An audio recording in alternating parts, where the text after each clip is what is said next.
Welcome, ladies and gentlemen, and everyone who can hear the sound of my voice, to this week's edition of the Petty and Ill-Informed podcast, where we venture our petty and ill-informed opinions about whatever we want to talk about. Joining me, Kevin Island.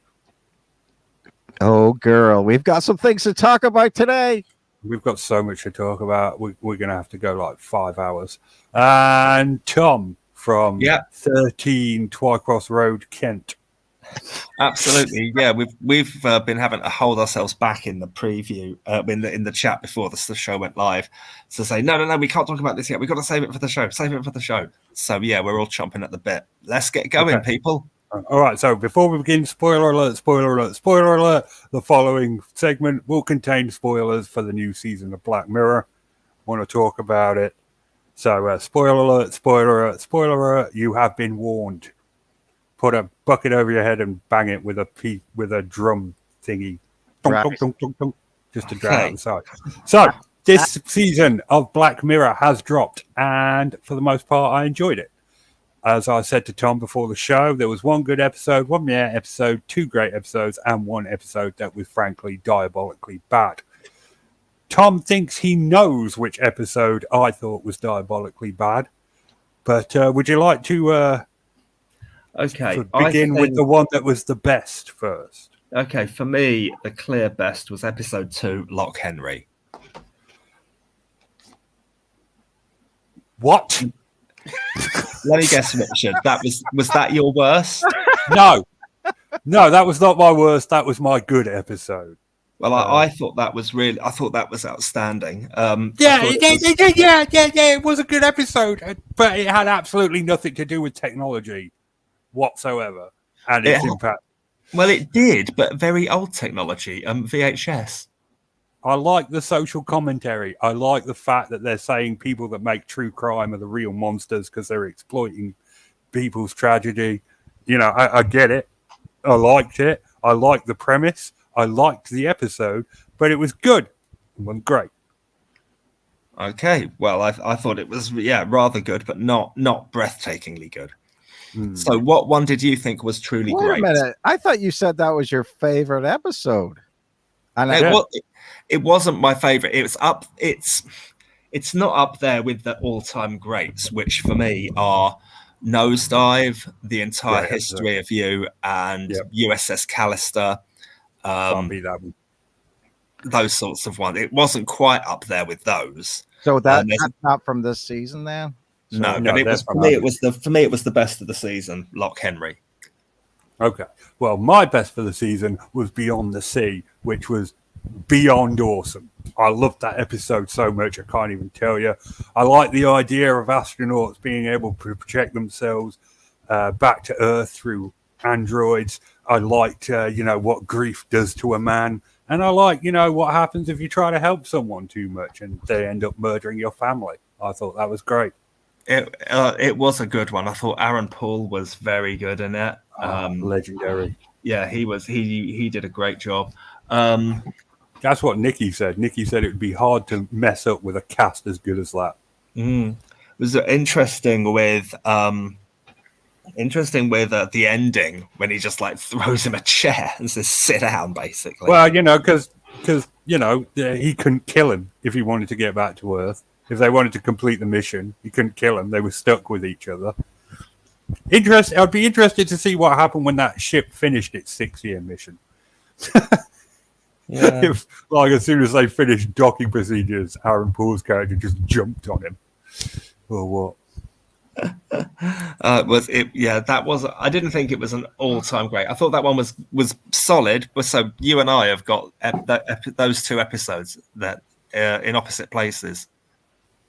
Like I said, I thought Lock Henry was good. I enjoyed it.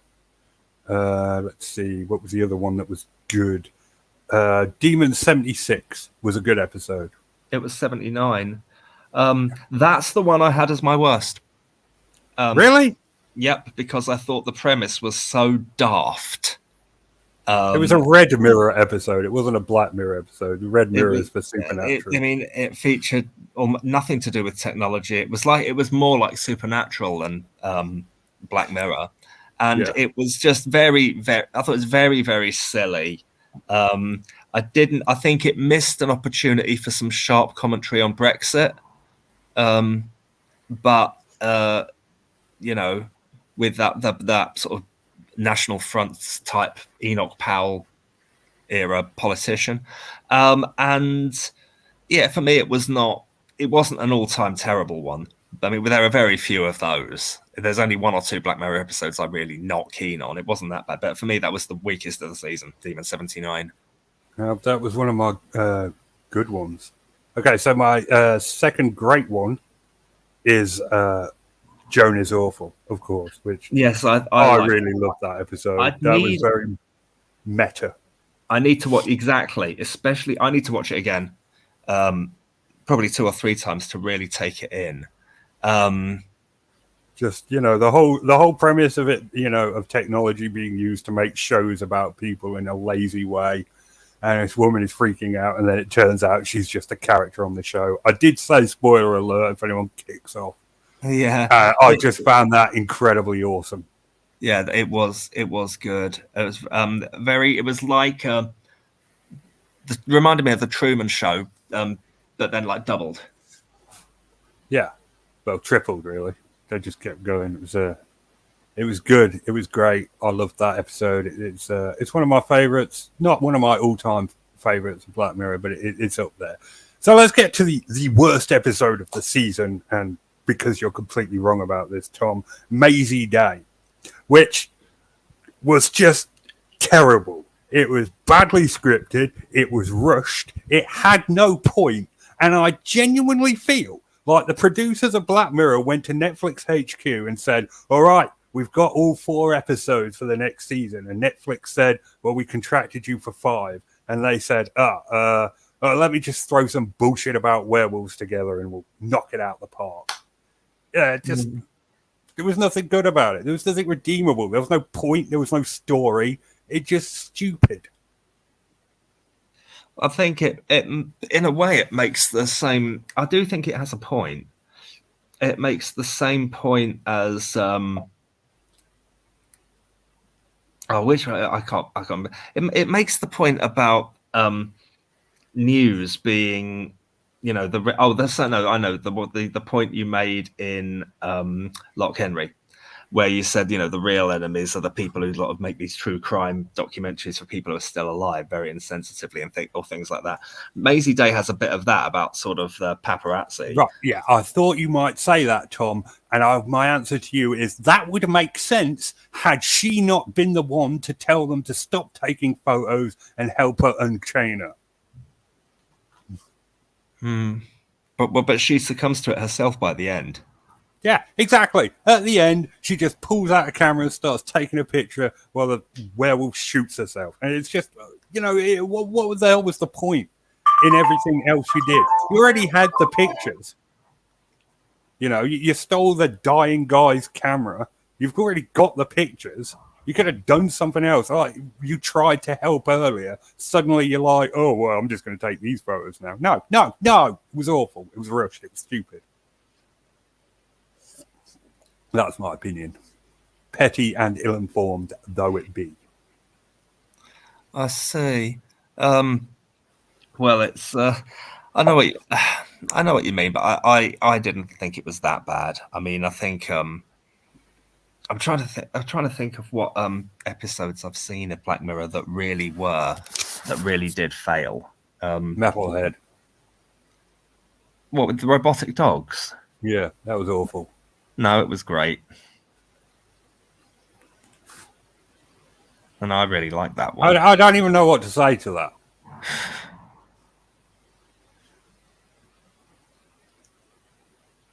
I'm just looking through that.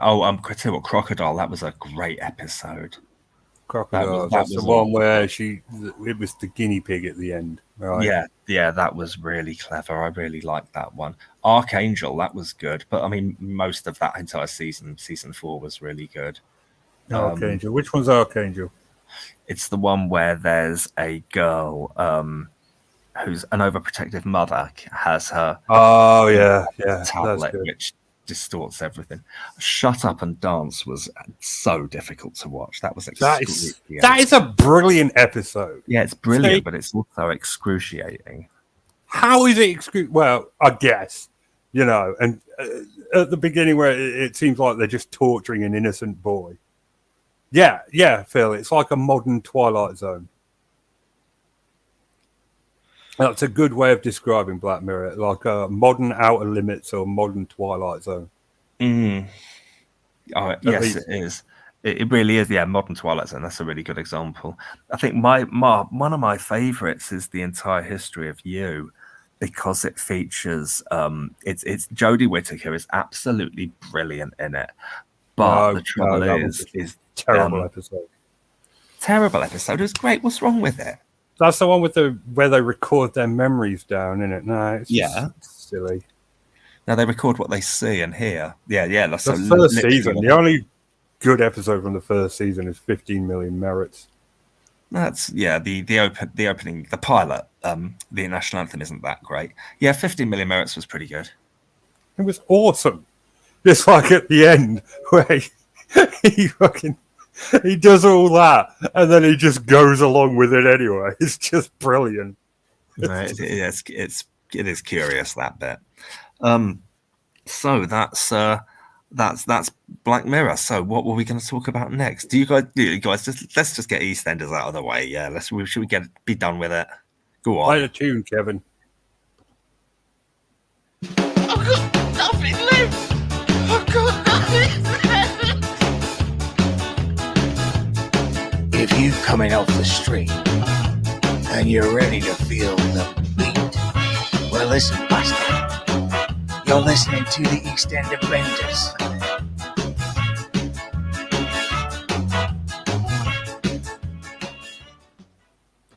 What a week. What a week for EastEnders.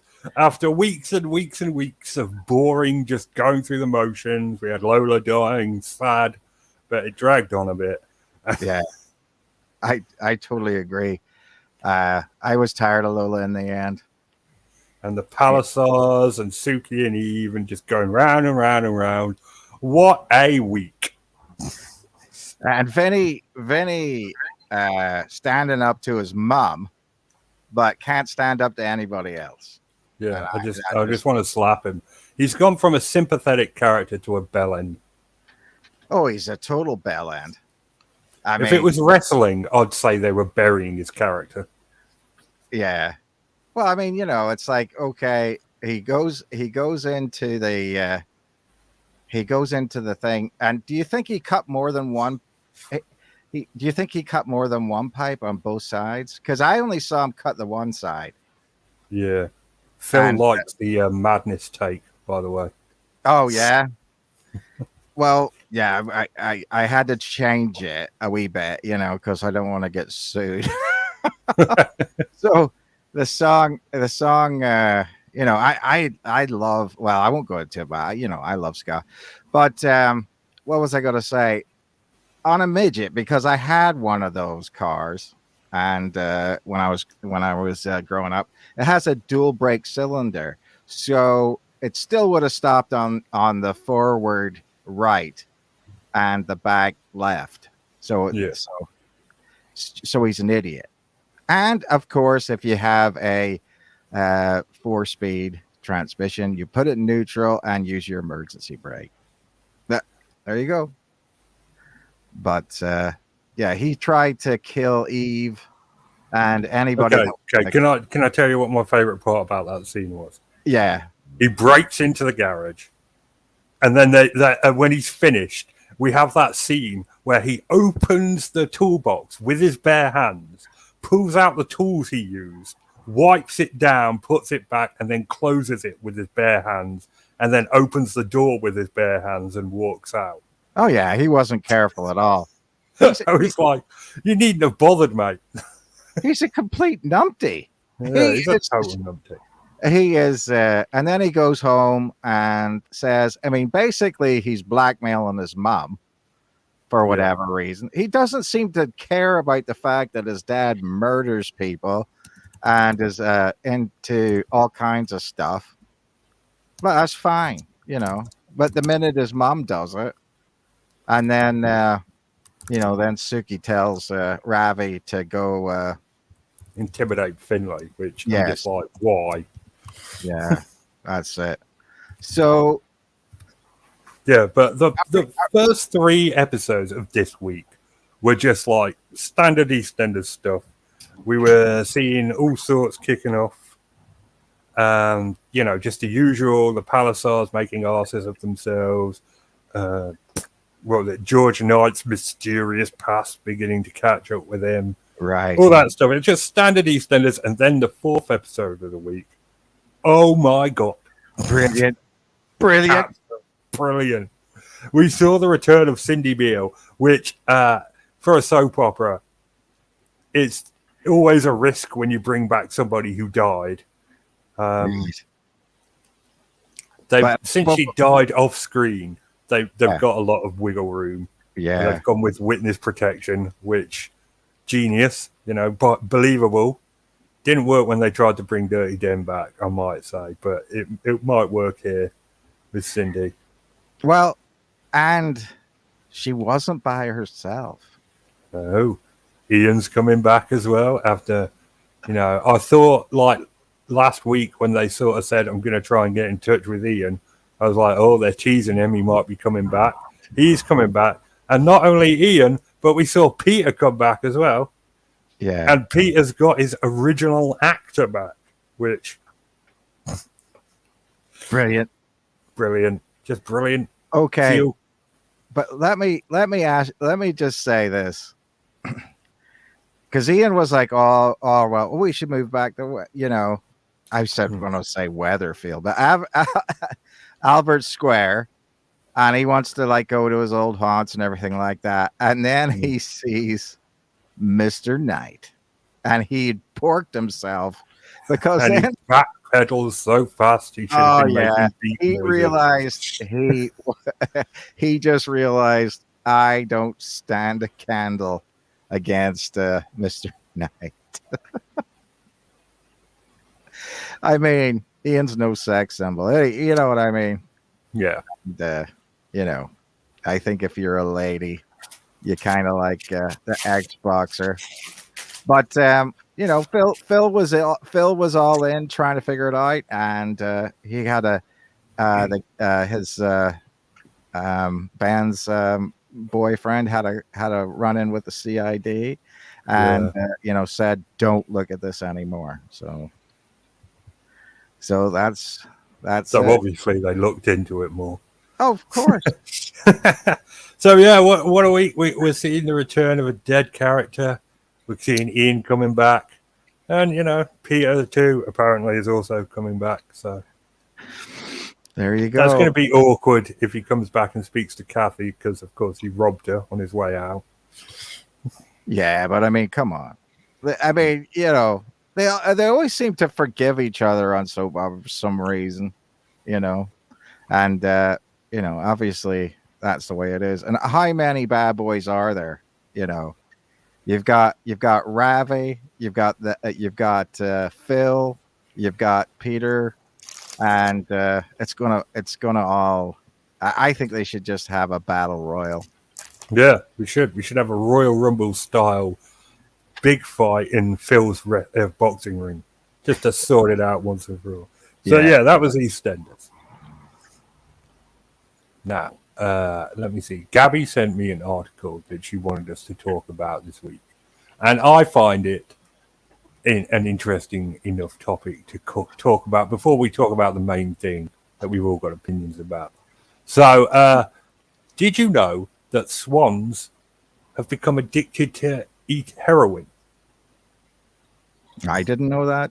What? Yes. In Slovakia, Komano, a group of swans became addicted to eating opium poppies. More than 200. Well, no, they're just getting high. That's not the same as heroin, though, brother. No, I mean, not not it's not quite. straight heroin. Yeah, But yeah, There's over 200 of them, and they've been forced to go cold turkey. Why? Okay. Well, they It's- can't. Well, It's a natural plant, isn't it? I mean, it's No, it's a farmer's field. oh, is it? Yeah, So they're flying in and just totally wrecking the eating joint. their way through it. Yeah, they've done about 20,000 euros worth of damage. And of course, they've gotten addicted. They kind of become, when they're high, they get dazed, unable to fly or even walk. And a bunch of them even OD'd. Oh goodness. Yeah. Okay, but let me say, Swans mate for life. Did it change that? Was it, that they started? The article doesn't say anything about swan orgies. No. That was actually where my mind went to first as well, Kevin. So Yes, you're I just wanted to know if it changed their behavior like that. I guess it's different. It's not cocaine. Does heroin do that? Does like heroin make you horny and make you want to have sex? No, I don't think so. Because In my experience, heroin I've just never makes you done want to heroin. take a nap. yeah, it just really makes you. Supposedly, waves of euphoria and, that. Oh, and see, because I've had morphine before, which is a derivative of the opium thing, and the lady at the hospital was when they put in the IV, didn't so they strap your arm, of course, put it in your vein, and then she put a blood pressure cuff over my arm to check my blood pressure, and so I kept saying, "Man, this isn't working. This isn't. I mean, I'm so much pain and everything like that." And this was back in the day. I mean, in America now, I mean, in Britain they'll still give you pain medicine, but in America now, forget it. But anyway, so she gave me 3 doses of morphine, and then I said, "There's nothing wrong. Can you see what's up? And can you see if that it's in the vein?" And so she took the cuff off and realized that she still had the rubber around my arm. And the minute she took that off, I got 3 doses of morphine. Nice. And brother, there was nothing better than that. I can understand how you could get totally hooked on it, but Yeah. but like I said, it was I wouldn't have thought that I would have felt that excited in the sexual thing. I think people who take cocaine do that. They get horny. Yeah, it's known for that, isn't it? You see it in films, with orgies with prostitutes and cocaine and things. I mean, just look at what's that film? Wolf of Wall Street. Yeah, they weren't doing cocaine in that though. They were doing lewd, which you can't even get anymore. Yeah. So this was a problem for the farmer because swans are protected by the law in Slovakia. It's a protected species, so he couldn't remove the birds. I'm sure, farmers 1 or 2 would just shoot them and bury the body, but 200 people are going to miss that. Mm-hmm. And of course, because the bird is a protected species, no one was going to reimburse the farmer for his damages because protected animals, don't do damage rarely. Therefore, swans do not belong on the list of animals for which the state pays compensation. Yeah. I can't imagine that Slovakia would pay you a lot of compensation anyway. But is it Slovakia or the Czech Republic that they have the world's highest drinking capacity, beer per person? I think it is. It's one of the two. I think it's Czech Republic, Slovakia, then Poland. If I'm not mistaken, I don't know. America's way down. Britain is like 4th or 5th. Or no, it's Ireland that's 4th or 5th. United Kingdom is less than that, and America's like number 10 of What in terms of how much beer is yeah, drunk per how person per much year? beer you drink in a year? Yeah, That is pretty be interesting. Someone look it up. Someone look up and see how much beer per person is drunk per year in the Slovakia and the Czech Republic. That'd be you can look it up. You could say beer consumption by country. yeah, and it'll give you a list. It'll give you a list there. All right, I'll do it. I'll have a look. Yeah, I'm have a look. Googling it now.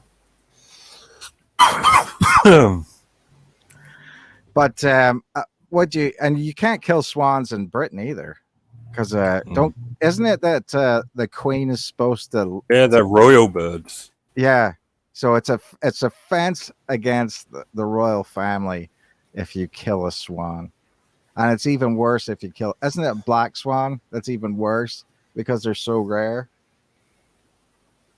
Yeah, apparently Slovakians drink 17.4 liters of pure alcohol per capita per year, which is 1.5 liters more than the European average.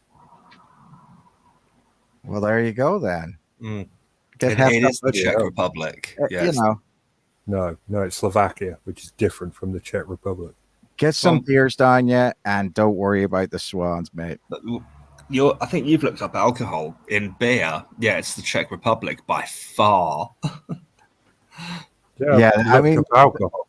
the one, I mean, whatever it was massively ahead of everybody else in the beer consumption. No, it is. I In think terms of drinking frequency, France takes the top spot for the average number of days that alcohol is consumed, 132 days a year, followed by New Zealand. Well, on good old Wikipedia, I've got list of countries by beer consumption per capita. And in first place, it's the Czech Republic with 140 litres per year. And then in second place, it's Austria with 107. And that is a massive leap down. After that, it's all, Romania with 100, Germany with 99, Poland with 97. So it's all pretty steady until that massive leap to the Czech Republic. God, they must love their beer out there. Well, and France, I mean, have you ever drunk the water in France? I mean, I haven't been to France in a while, but you don't want to drink tap water there. So they start them young out there, they get a bit of one thing that, wine and water at dawn or whatever. I mean, it didn't seem to me when I was in France like there was any drinking age whatsoever. It just seemed like whoever could go to the bar and get whatever they wanted. I remember going, one thing I would say is they do charge a bottle fee. And so I was in like a little spa or something, and this guy from Northern Ireland just had enough money to get the thing, and then the guy said, yeah, but you've got to pay the bottle fee or something. And so seriously, the guy opened this wine up at the register and just necked the whole bottle and gave him the bottle back. I thought that was classic Belfast. He didn't even take it out of the shop. He just said, "Here you go, mint." There we go. Apparently, the Japanese Shinto religion is the most religion which drinks the most. Reverses sake as the most sacred of drinks, the liquor of the gods. I've drank sake. It's not that good. Don't you have to drink that at like room temperature or a little hotter than room temperature or something? Yeah. And what does it taste like? What's in? Is it fermented rice? It's rice. Yeah, it's rice based. I don't know about that. Man. I've gone down a rabbit hole with this bloody alcohol thing. Yeah. Okay. Yeah, that's great though. Yeah. So yeah, you'd want to make sure. I mean, I think that they do that I mean, there's lots of animals that get a bit wasted on, like, at whiskey distilleries, because like some of the things on the floor, they have they turn in Scottish ones, they put peat on the floor, and then Mm. basically roast it. And if it gets too burned or something, then they put it out and the cattle eat it, and they're staggering around. It's pretty funny. But that's what you mean? They let cows eat whatever's left of that malted barley. Yeah, I mean, or they get into. I mean, most whiskey distilleries, it's not like, if you're in Ireland, pretty much everything, including Jameson's and Powers and everything like that, is bottled at the Bushmills distillery in Northern Ireland, and so it's not like that in Scotland, because you still have little distilleries that do make stuff, so they have to get rid of it somehow, and if you're on the Isle of Skye or whatever and you're making whiskey or whatever, well, who cares? You know what I mean? Live your life. Yeah, exactly. So sheep and cattle eating it up. Yeah, fair enough. All right, Tom, you wanted to talk about Russia. Oh well, not really. It's not. Yeah, I guess. You plugged it so hard. It's been quite an anticlimax. What all it was in Ukraine, where part of Putin's army were a recruited mercenary army, and they've managed to fall out with the military massively. And their leader said, "Right, that's it. We're marching to Moscow and bloody having a coup and a revolution." And he started moving his troops, took over a load of places from the Russian military, like control of Rostov, and then was marching towards Moscow. But after a frantic phone call, as to the nature of which we can only speculate, was called off this coup. And I mean, it was probably all pretty farcical anyway. But it's another thing which is going to not do Putin's international level of standing any favors, and it does make him look quite ridiculous again. But it's all well and good him looking ridiculous. Thousands of lives are still being lost all the time. Yeah, I don't care how ridiculous he looks. All I can think about is like people in Ukraine who are just keeping their heads down, trying to get about with their day, and then suddenly their entire world is wrecked for no reason. There was no reason other than I want to rebuild the USSR to invade Ukraine in the first place. Yep. So well, this is the problem with having state media. That the fact that most people, if they're lost a loved one, don't know. They're just reading it, from their standpoint, and that basically that Ukraine was going to invade the Russian state, and this Wagner group that you were talking about, Tom. They were fighting in Syria, and it was funny because they came up against an American detachment in Syria, and basically they got wiped out by the Americans. There was about 100 of them, but we don't hear about that. You know what I mean?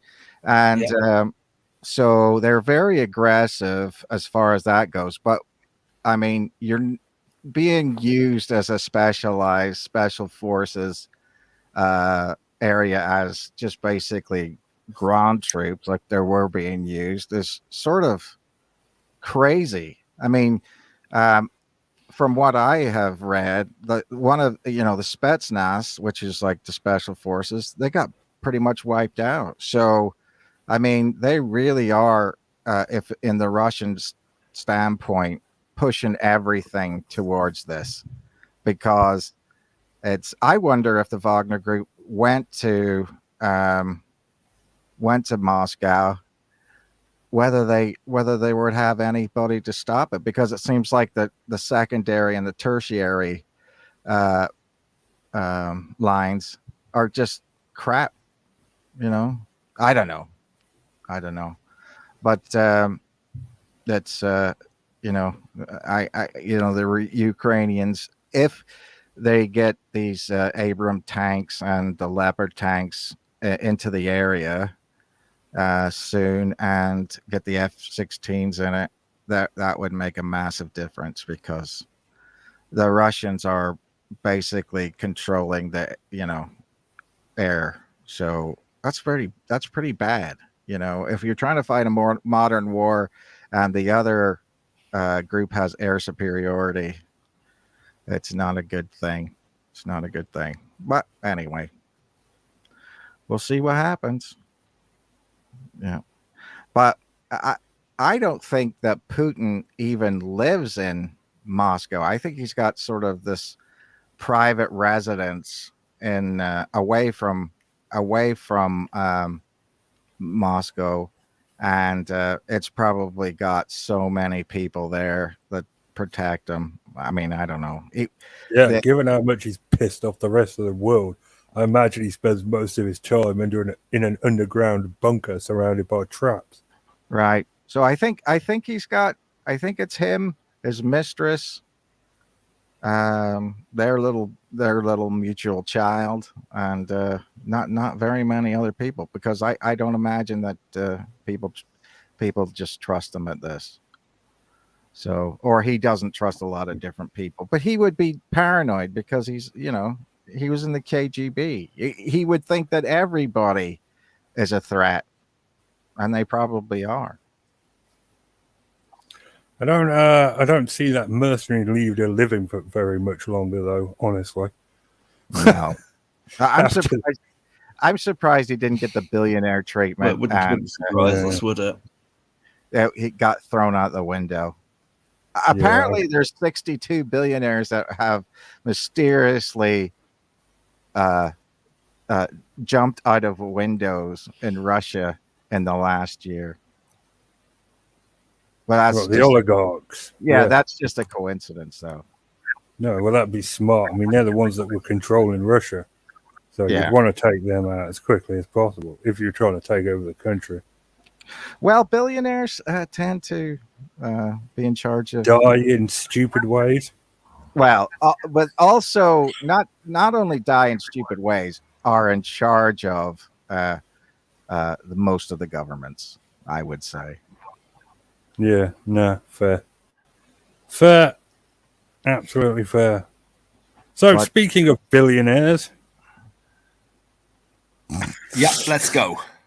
How much money did we spend? How much money was spent on that between the French Navy, the Americans, who basically, I think, bore the majority of the cost because the Canadian Navy is, which was, in charge. But then whenever the American came into it, well, they took over, and they have a lot of it.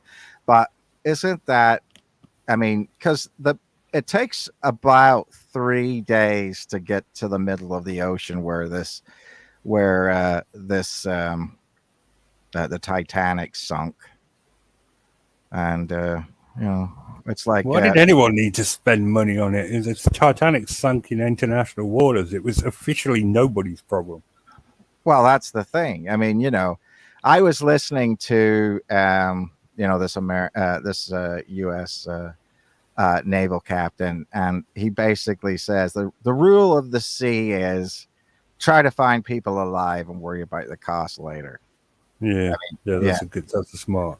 And so I heard tell that there was 2 submarines, and the other submarine picked up the distress call of the first submarine, but just kept going anyway. Well, I don't know anything about that. What was? Oh, come on. Well, I don't know anything about that. All I know is, as far as that goes, there's a you know, Tom? obviously. Go ahead. Tom, you got that right. Got what right? What? He's not here. It's Oh, the second submarine thing. Yeah, you got that right. There Well, was a second I haven't heard submarine that. that picked up the distress call of the first submarine, but kept going anyway. well, I had heard that there was, I mean, because the U.S. has a top secret. Well, it's not top secret if I Oh, know. you're mucking about. You're talking about. You're mucking. Richard, California. you're mucking about. You're talking about Captain Stanley Lord. You're. Yeah, Of course, there wasn't a distress call. It was an instant implosion. Yeah, sorry. yeah. Took me a while to join the fucking dots, but I get it now. Yeah, very Yeah. funny. But the, you It's- know, it's- in the naval, you know, lines, they basically put these microphones at the bottom of the sea. So they believe, have a recording of the implosion on Sunday when it went Well, down, but they haven't released that tape. They And really shouldn't. yeah, no, I totally agree with you. They really shouldn't. That's horrible. I mean, I'm surprised they've told anybody Well, that they did yeah, that. that's weird, isn't it? Yeah. Well, we They- have a recording. Wink, wink. Get your checkbooks out, lads. But Well, Yeah. what they didn't do was they announced that after this whole search thing. Right. One thing I heard that I thought was a bit strange was apparently the submarine was found like in exactly the location of its last transmission or very close to it, and you'd think, why wouldn't you search there first? You know, I mean, okay, so it's a lot easier to get planes looking on the surface and surface vessels, but you'd think you'd have a bit of a sense of sort of a good idea of where to look. I mean, I could be wrong, but well, this is the Uninformed podcast. I read James Cameron's words about exactly this, and he said whilst they were still looking, I was very respectful and didn't say anything, and all credit to him for it. But he said it was found, you know, on the seabed exactly where it should have been at the point of its last known location, and you would have thought that they'd have been able to get whatever underwater rovers they were using to search there first. But anyway, it's really, I know people who don't give a shit because they're billionaires, but I've seen people on TikTok saying as much, but these are still people, they still have families. And it's a real shame. I mean, what's shocking about it, or well, one of the things that is, do you know that they probably didn't even see, feel, or notice a thing. I mean, it happened so quickly. I mean, we're talking milliseconds, which are thousandths of a second that it takes for once that structure goes for it to literally be gone and everybody to. I mean, for everybody, for them to be disintegrated into nothing is like instant. You can't really imagine it. It's like something out of us.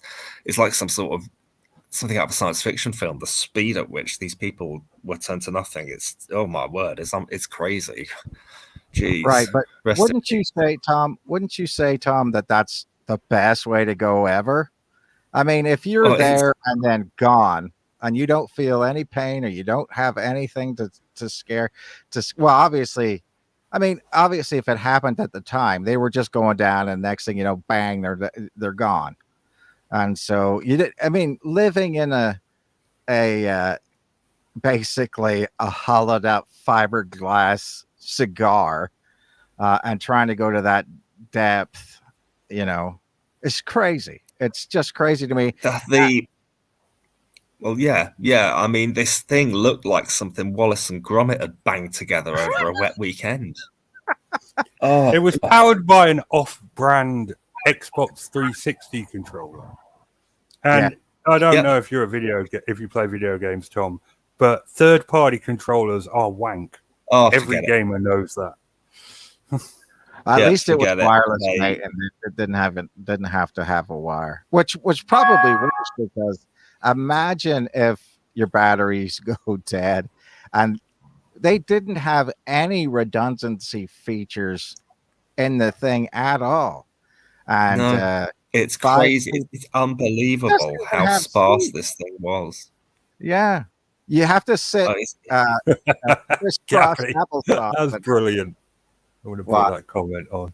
I want to go in my sleep like my grandpa, not screaming like the people in his car.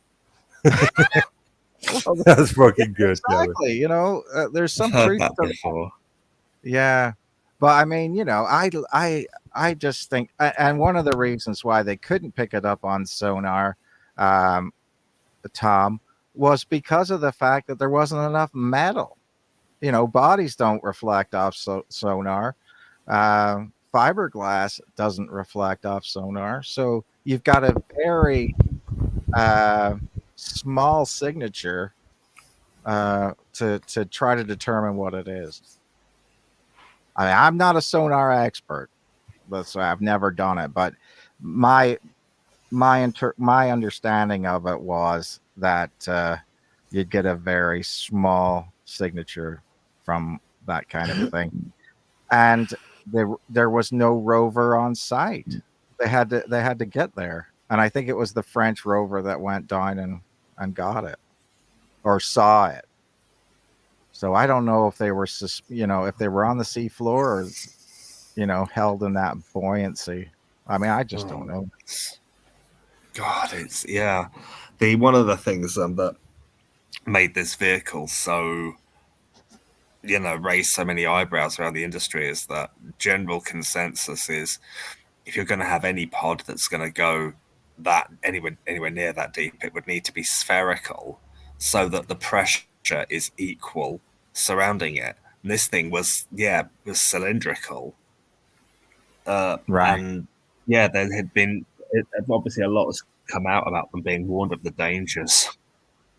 I think the guy even said, regulations are stupid or something like that. I mean, like I Yeah, said, he said the safety precautions in this industry are strict, to say the least. yeah, And if he said that, there's no way I'd ever get on anything he built. I just want that noted. Well, he said they stifle innovation. Yeah. No, they stop exactly this sort of thing They from stop happening. idiots from imploding at the bottom of the ocean. well, when you're Look at the bright side, though. If the three of us can come up with a working sub design, then how long does it take for tragedy be okay to exploit tragedy? Because we could take people down to look at the wreckage of the sub in Gordon Bennett, 6 years. No. I think Richard, there was one Richard. episode of Family Guy where they said, no, it was South Park. They said 19 years. No. Forget it. Then. You can make fun of it. I mean, But Richard, if that isn't a Black Mirror episode, I don't know what is. Greenlight that shit, Netflix, and you have to give me producer credits now. Well, we were talking about the show, the guy that wanted to prove that the Earth was flat and shot his built a rocket and blew homemade himself rocket up into space. And then there's the guy with that tied all the balloons to his garden chair and tried to make it to space. And his whole theory is that he had either a 22 pistol or a pellet gun. And basically, he thought that if I just shoot the balloons in some sort of order, he would return to the ground safely, and that didn't happen. No, but it rarely does. People, are not human beings risk takers. I think I've done things that later on you're like, shit, that was really stupid. That's just really dumb. And what happened to that guy with the bloody balloons then and his chair? I read about it years ago. What happened in the end? I mean, he died, right? Yeah, he died. He did, yeah. Because the balloons, even if he did shoot them in the right order, it didn't matter because they were all going to pop at a certain level anyway. Right. So what happened? What happened? I They think popped. I think he had a massive acceleration until he stopped very quickly. He fell. Yes. The balloons popped and he plummeted to earth. Right. There was Forever. that dude that wanted to use the Arizona Arch as a swing and jumped off the top of it with a bungee cord and hit the ground because he'd made the bungee cord too long. He did Ugh. not account for the fact that the bungee cord would stretch. No, it's even worse than that. It was just too long. Like even without stretching, he hit the ground. Measure twice, jump once. Yes. That's the way it is. You'd Measure think twice, you'd jump at once. least like tie a brick onto the end of it and chuck that off first to see what happens. Yeah. I mean, try it with a crash test dummy or something That's first. just logic, Tom. I don't think that. I mean, I just don't know. But there's always. I mean, Wait.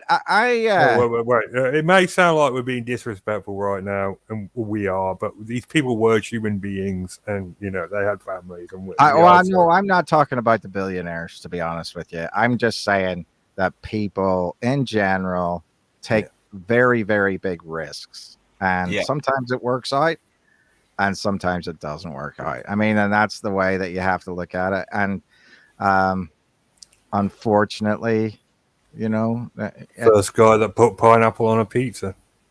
Yeah, What a legend! I love Hawaiian pizza, man. I'm Oh, not gonna I lie. love pineapple on I pizza. love it. I love it. does I well. know, It really I does. know I'm not supposed to. And I had a friend from New York who basically almost struck me off because I wanted to get a pineapple and Canadian bacon pizza. But it is what it is, Yeah. You could get fights around here about whether Chicago or New York pizza is the best and all these different things. I don't know. What's the difference?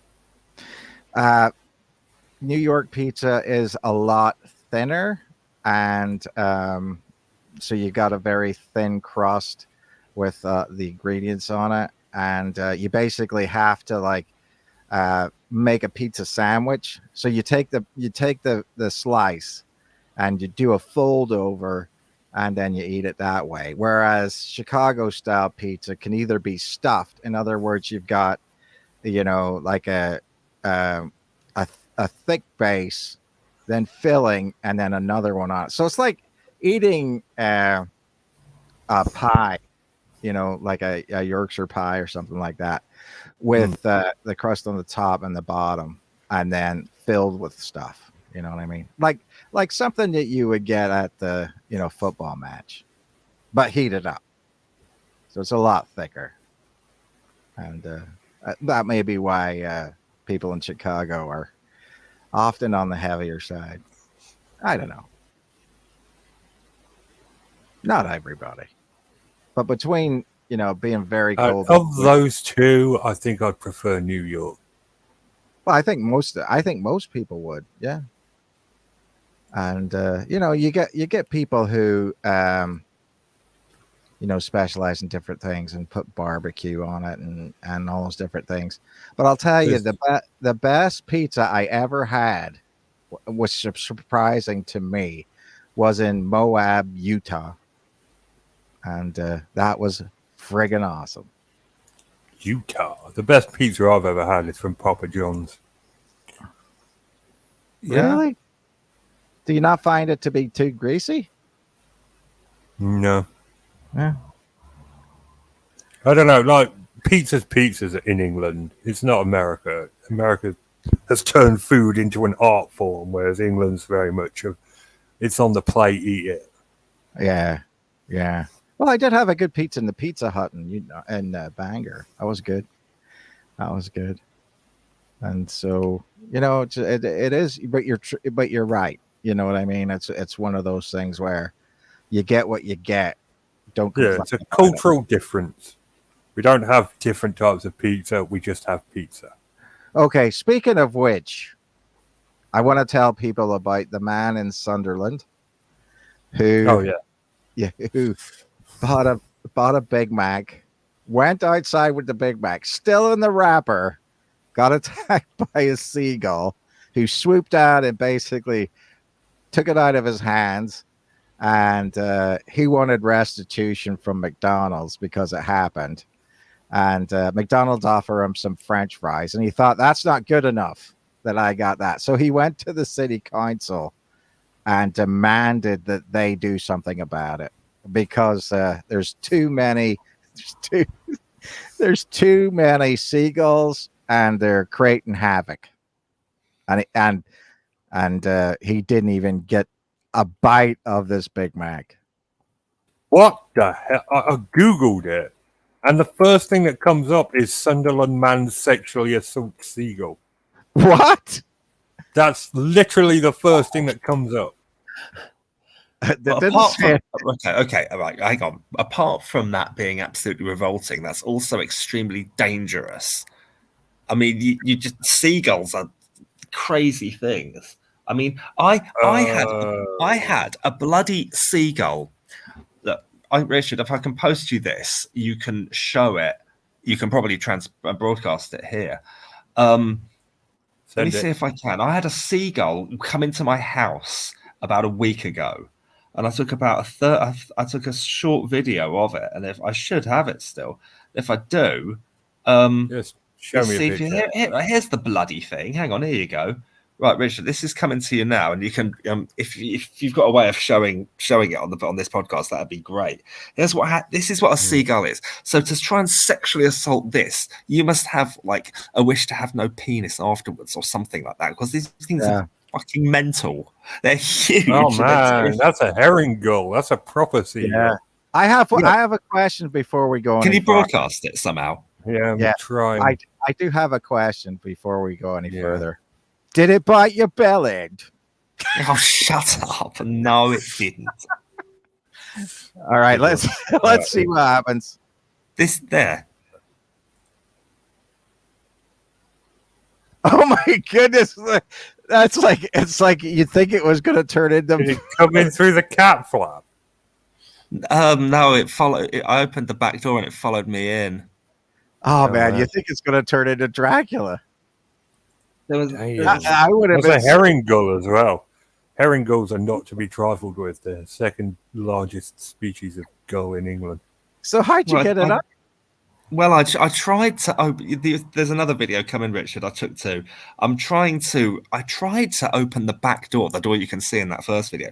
I tried to open that, and hopefully it would go out there, but it wouldn't. It was just because it was like bees and flies do. It was buzzing against the glass and couldn't see that there was glass there, and I think eventually,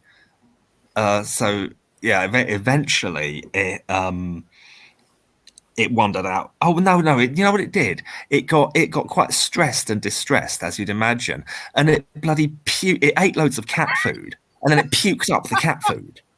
And so I had to clean up seagull regurgitated cat food after it had gone. It eventually went out the front door, I think. But, oh, man. So this is what happened when I opened the back door and tried to get it out the back door. Yeah, out. You're blocking the door, though. Yeah. Look, that way. There, the door is there, you daft brush. Oh, you poor thing.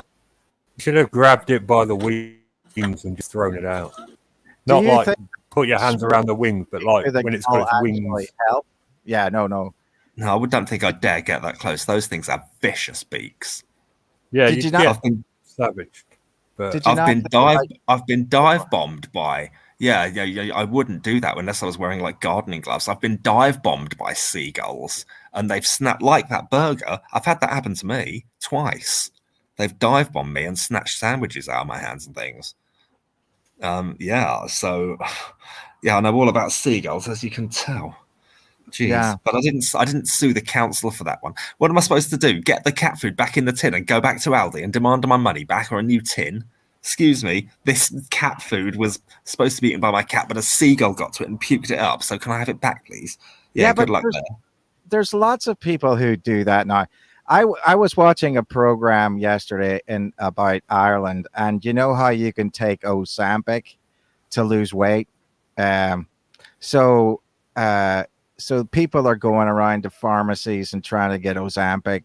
It's made for type 2 diabetes to start doing it, but you basically Boris Johnson was on it, and he said he was losing like 4 pounds a week on it. You know what I mean? So that makes a serious difference as far as that goes. And so this person said that his rights were being violated because they were actually saving it for type 2 diabetics, which it's for, and he couldn't get it. But can you imagine? Can you imagine that? You know what I mean? It's like, I'm so pissed off that I can't get it that I'm actually going to attack the people that they made this for in the first place. But apparently it's like you can't get Ozempic in the Republic of Ireland for love nor money. Oh dear. All right, so I've reached the bottom of this sexually assaults a seagull story. Apparently, a man in Sunderland admitted to carrying out a sex act while looking at an animal porn and holding a baby seagull. For heaven's sake. I mean, that no is, kink shame, but no. nah, but you can't. I would imagine you're really hurting that. That's illegal. That's totally illegal and morally wrong. No two ways Yeah. about it. Jesus. It's Yeah. horrible. I mean, you know, like a seagull can't consent. So Yeah, therefore, exactly.